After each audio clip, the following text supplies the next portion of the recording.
പ്രിയപ്പെട്ടവരെ, the truth tag ചാനലിൻ്റെ ജാഗ്രത എന്ന സംപ്രേഷണ പരിപാടിയുടെ 28ാം എപ്പിസോഡിലേക്ക് നിങ്ങളേവരെയും സ്വാഗതം ചെയ്യുകയാണ്.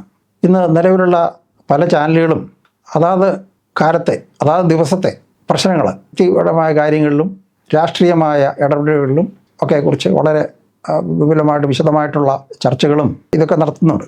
നമ്മുടെ ട്രൂത്ത് ടാഗ് അതിൽ നിന്ന് വ്യത്യസ്തമായിട്ട് വ്യക്തി കേന്ദ്രീകൃതമല്ലാതെ ആശയങ്ങളെ അടിസ്ഥാനപ്പെടുത്തി എന്തുകൊണ്ട് ഈ ജീവിതം, സമൂഹത്തിൽ ഇങ്ങനെയുള്ള പ്രശ്നങ്ങളുണ്ടാകുന്നു, സംഘർഷങ്ങളുണ്ടാകുന്നു, വിദ്യാർത്ഥികളുടെ ജീവിതം ഒരു ലക്ഷ്യബോധമില്ലാതെ പോകുന്നു, അവരെത്ര പേര് പഠിക്കുന്നുണ്ട്, അവർക്ക് എത്ര പേര് രക്ഷപ്പെടുന്നുണ്ട്, അല്ലെങ്കിൽ പഠിച്ച് പൂർത്തിയാകാൻ കഴിയാത്തവരെ ഏത് തരത്തിൽ അവരെ പ്ലേസ് ചെയ്യാൻ പറ്റും, അവർക്ക് എന്ത് പരിശീലനം കൊടുക്കാൻ കഴിയും എന്നുള്ളതിനെക്കുറിച്ചൊന്നും കാര്യമായ ചർച്ച നമ്മുടെ സമൂഹത്തിൽ നടക്കുന്നില്ല.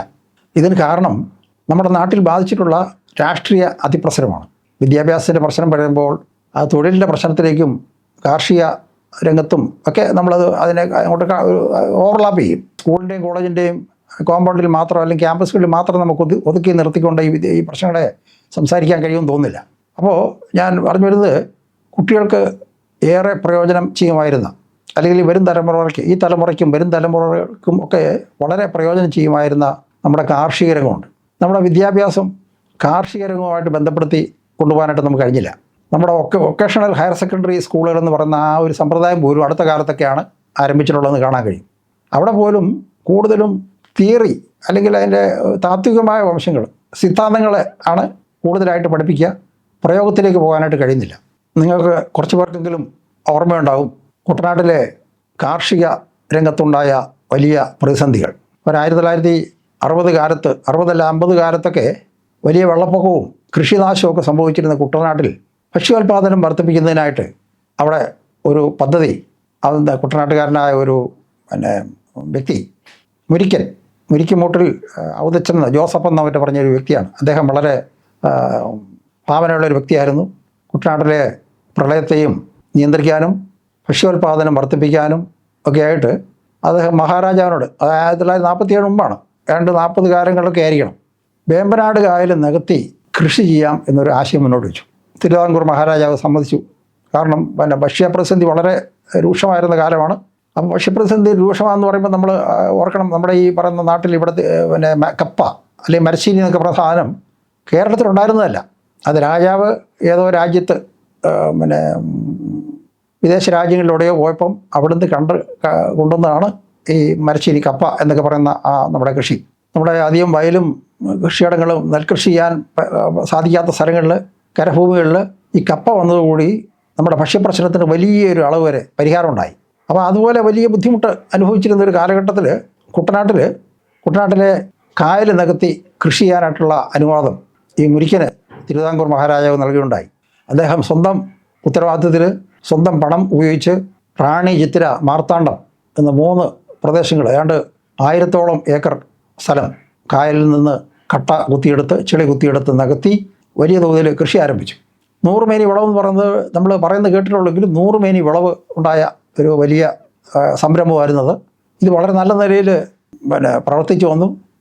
രാജ്യത്തിന് സ്വാതന്ത്ര്യം കിട്ടി, ഭരണം മാറി. പുതിയ ഭരണം വന്നപ്പോൾ പുതിയ പ്രത്യയശാസ്ത്രവും ഈ കൃഷി വ്യവസ്ഥയും ഒക്കെ അവർക്ക് പൊരുത്തപ്പെടാതെ വന്നു. അപ്പോൾ ഒരാൾ അമിതമായിട്ട് ലാഭം ഉണ്ടാക്കുന്നതെന്നും ഇത് കുത്തകയാണെന്നും കുത്തക മുതലാളിത്തത്തിന് അറുതി വരുത്തണമെന്ന് പറഞ്ഞിട്ട് അവിടുത്തെ തൊഴിലാളി സംഘടനകൾ ഈ പ്രദേശങ്ങൾ മുഴുവൻ സഹകരണ മേഖലയിലാക്കണം എന്ന് പറഞ്ഞിട്ട് അതാത് പ്രദേശങ്ങളിൽ സഹകരണ സംഘങ്ങൾ ഉണ്ടാക്കി. ഈ സഹകരണ സംഘങ്ങൾ ഈ കൃഷി ഏറ്റെടുത്തു. ആ കൃഷി ഒന്നോ രണ്ടോ തവണ ചെയ്തു, നഷ്ടത്തിൽ കലാശിച്ചു. അതിൽ നിന്നിപ്പം വെറുതെ കിടക്കുകയാണ്, ഒരു പ്രയോജനവും ഇല്ലാതെ ആ കൃഷി നഷ്ടപ്പെട്ടു പോയി. അതുകൂടാതെയുള്ള സ്ഥലങ്ങളിൽ കൊയ്ത്തിനും മെതിക്കും ഒക്കെ ഉള്ള കൂലി തർക്കം ഉണ്ടായിരുന്നു. ആ കൂലി തർക്കമൊക്കെ പറഞ്ഞ് തീർക്കാമായിരുന്നു.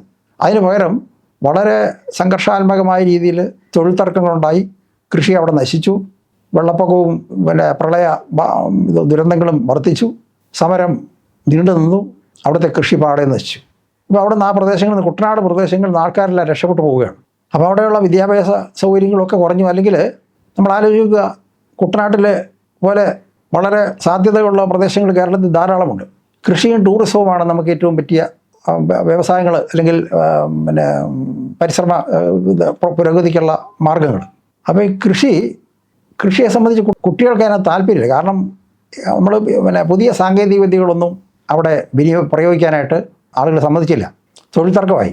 കുട്ടനാട്ടിൽ വിതയ്ക്കാനുള്ള യന്ത്രം വന്നു കഴിഞ്ഞാൽ തടയും, കൊയ്യാനുള്ള യന്ത്രം വന്നാൽ തടയും, മെതിക്കാനുള്ള യന്ത്രം വന്നാൽ തടയും. അപ്പോൾ ഇങ്ങനെ ഈ പ്രശ്നങ്ങൾ, ഈ തർക്കത്തിൽ ആ കൃഷി പാടെ നശിച്ചു.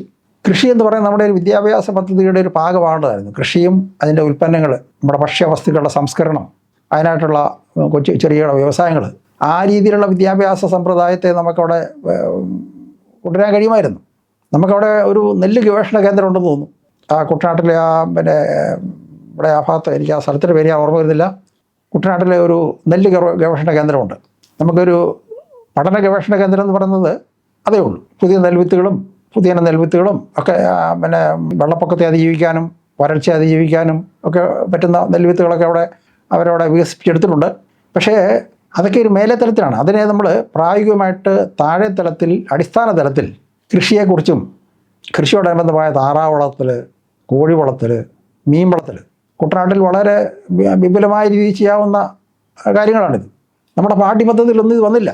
അവിടെ ഓപ്ഷണലായിട്ട് കൊടുക്കായിരുന്നു. കുട്ടനാട്ടിലെ പ്രദേശങ്ങൾ അല്ലെങ്കിൽ മറ്റ് പ്രദേശങ്ങളിൽ താമസിക്കുന്ന കുട്ടികൾക്ക് സാമാന്യ വിദ്യാഭ്യാസത്തോടൊപ്പം കൃഷി, കാർഷികോൽപ്പന്നങ്ങളുടെ സംസ്കരണം, അതിൻ്റെ വിപണനം, ഇതേക്കുറിച്ചൊക്കെയുള്ള പാഠ്യപദ്ധതികൾ ഉൾപ്പെടുത്താമായിരുന്നു.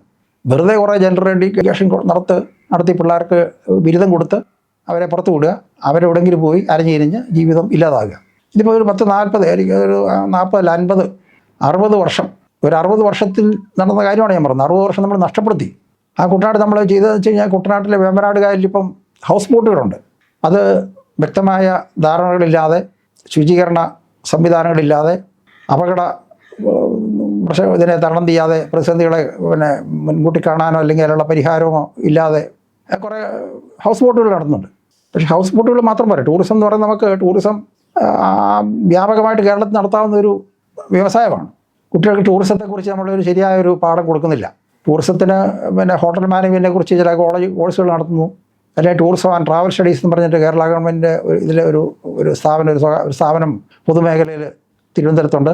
ഇതുകൂടാതെ അടിസ്ഥാന ടൂറിസം സാധാരണ ജനങ്ങൾക്ക്, അതായത് നമ്മൾ വരുന്നവരെ എല്ലാ ടൂറിസ്റ്റുകളും 5 സ്റ്റാർ ഹോട്ടലിലോ 7 സ്റ്റാർ ഹോട്ടലിലോ ഒക്കെ താമസിച്ചിട്ട് ഏറ്റവും ഇതായിട്ടുള്ള നഗരങ്ങളിലെ ഏതെങ്കിലും പ്രദേശങ്ങളിൽ അല്ലെങ്കിൽ ബീച്ചുകളിൽ മാത്രം പോകുന്നതല്ല. ഫാം ടൂറിസം എന്ന് പറയുന്നത് നമുക്കൊരു വലിയ സാധ്യതയുണ്ട്. നമ്മുടെ പാടശേഖരങ്ങൾ കേരളത്തിൽ അവിടെ ഇവിടെയൊക്കെയുള്ള കുട്ടനാട്ടിലെയും പാലക്കാടും തൃശ്ശൂരൊക്കെ ഉള്ള പാടശേഖരങ്ങൾ, കുന്നുകൾ, വയലുകൾ, ഫാമുകൾ, അതുപോലെയുള്ള റിസോർട്ട് പ്രദേശങ്ങൾ, കേരളത്തിൻ്റെ പശ്ചിമഘട്ടം മുഴുവൻ നമുക്ക് ടൂറിസത്തിന് നല്ല രീതിയിൽ വികസിപ്പിച്ചെടുക്കാവുന്ന സ്ഥലമാണ്. കേരളത്തിൽ എല്ലാവർക്കും തൊഴിൽ കിട്ടുന്ന സ്ഥലമാണ്. അപ്പോൾ നമ്മളിതിനെ ഒരു അടിസ്ഥാന തലത്തിൽ ഇതിനെ വികസിപ്പിച്ച് കൊണ്ടുവരാനുള്ള പഠനമോ അല്ലെങ്കിൽ അങ്ങനെയുള്ള ഒരു ആസൂത്രണമോ ഇവിടെ നടന്നിട്ടില്ല. ഇത് നമ്മുടെ വലിയൊരു പ്രശ്നമായിട്ട് നിൽക്കുകയാണ്. അപ്പോൾ നമ്മൾ പറഞ്ഞു വരുന്നത്, വിദ്യാഭ്യാസവും തൊഴിലും വരുമാനവും എങ്ങനെ ഉറപ്പിക്കാൻ കഴിയും, നമ്മുടെ ചുറ്റുവട്ടത്തു നിന്ന്, നമ്മുടെ പരിസരത്ത് നിന്ന്, നമ്മുടെ പരിധിയിൽ നിന്നുകൊണ്ട് നമ്മുടെ ജീവിതത്തെ എങ്ങനെ ക്രമപ്പെടുത്താൻ കഴിയും എന്നുള്ളതിനെക്കുറിച്ചാണ്. അതിൻ്റെ ബാക്കി ഭാഗം അടുത്ത എപ്പിസോഡിൽ ഞാൻ നിങ്ങളോടായിട്ട് പങ്കുവെക്കുന്നതാണ്. അതുവരെ നന്ദി, നമസ്കാരം.